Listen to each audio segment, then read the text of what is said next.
మునుగోడు నియోజకవర్గం మర్రిగూడ మండలంలో ప్రచారం నిర్వహించిన బీజేపీ మహిళా నేతల పట్ల టీఆర్ఎస్ పార్టీ నేతలు దురుసుగా ప్రవర్తించారు. జెడ్పీటీసీ పాసం సురేందర్ రెడ్డితో కలిసి పార్టీ నేతలంతా మహిళలను చుట్టుముట్టి భయాందోళనకు గురిచేశారని బీజేపీ నేత శ్యామల తెలిపారు. తమ ప్రచారాన్ని అడ్డుకొని అసభ్య పదజాలంతో దూషించారని ఆమె చెప్పారు.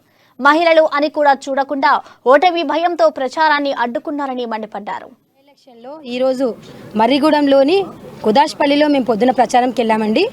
మేము ఒక 16-18 మంది మహిళలు కలిసి టీం వైజ్గా మేము ప్రచారంకి వెళ్ళి మేము ప్రచారం చేసుకుంటున్నాము. డోర్ టు డోర్ బొట్టు కార్యక్రమం చేసి వాళ్ళకి చెప్పి మేము పువ్వు గుర్తుకు ఓటేయమ్మా అని చెప్పుకుంటా మేము ప్రచారం చేసుకుంటూ వస్తే మెల్లమెల్లగా మా వెనకాల అక్కడక్కడ ఒక గ్యాంగ్ టీఆర్ఎస్ వాళ్ళు, అందులో ఎంపీటీసీ పాసం సురేందర్ రెడ్డి గారు మా వెనకాల వచ్చి మీరు ఏం ప్రచారం చేస్తారు, మీ డ్రెస్ సెన్స్ ఏంది, మీ టోపీ ఏంది, మీ బట్టలు ఏంది, నువ్వు ఎక్కడి నుంచి వచ్చినవే, నువ్వేందే, అసలు నువ్వు యువతివే, ఈ భాషలో మాట్లాడుతున్నారు. వాళ్ళు అసలు ఒక మనుషుల్లాగా బిహేవ్ చేయలేదు.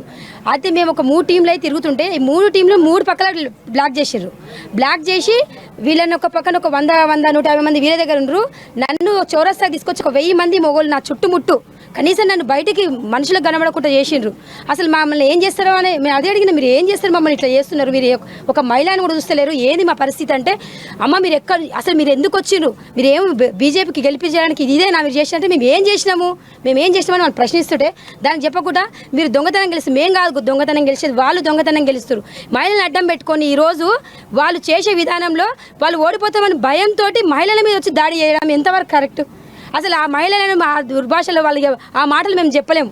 దొంగముండ లంగముండ ఇవన్నీ మాటలు మాకు రావు. మేము పార్టీలో మా సంస్కారంలో ఉన్న పార్టీ, మేము ఇలాంటి మాటలు మాకు రావు. కాబట్టి వాళ్ళు చేసే విధానంలో మాకు ఎంత బాధాకరం అంటే, ఒక 1-2 గంటలు మమ్మల్ని లాక్ చేసి ఒక మహిళని అంతమంది మీరు అట్లా చేస్తే మేమేం చేయాలి? ఈమె చేయి పట్టుకొని ఇప్పుడు మమ్మల్ని 100 మంది వచ్చేసారు, మాకు భయం అయింది. ఇక మరి అట్లా ఉంటే అప్పుడు మేము ఏం మాట్లాడుతున్నాం, ఏమన్నాడు, ఇది ఇక్కడ చూపి ఏం చేస్తున్నావు అని చేయి పట్టి లాగిండు. అంటే సార్ మేమేం లేదు, ఆ మేడం అన్నాడు, మాకేం తెలియదు సార్, మేము మేడం ఏమో వచ్చినాం, కాకపోతే మేము చేస్తున్నాం, చేయొద్దంటే మేము వద్దమ్మా, మీరు చేయకుంటే చేయొద్దంటే మేము ఆగిపోతాం, మమ్మల్ని చేయబట్టి నువ్వు ఎందుకు వచ్చినావు, ఈ ఊరికి ఎందుకు వచ్చినావు, నువ్వు ఎందుకు చేస్తున్నావు అంటే అది అనవలసిన అవసరం కాదు కదా. అది ఇప్పుడు మమ్మల్ని చాలా ఇబ్బంది పెట్టింది సార్. ఆయన ఒక మరిగూడ మండలం జెడ్పీటీసీగా ఉన్నావు నువ్వు, అసలు అధికారం పార్టీలో ఉండి నువ్వు అసలు ప్రచారమే చేయొద్దు. పాసం సురేందర్ రెడ్డి నేను ఒకటే అడుగుతున్నా, ఇవాళ మా ఊరు బిడ్డ నువ్వు ఓట్లేసేనే నువ్వు గెలిచినావు.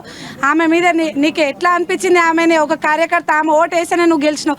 ఆమెను నీ ఊరికి వస్తే నువ్వు మా ఊరు ఒక ఆడామని కూడా పట్టుకొని నువ్వు ఆమెకు మర్యాద ఇవ్వకపోవడం ఏమన్నా పద్ధతేనా?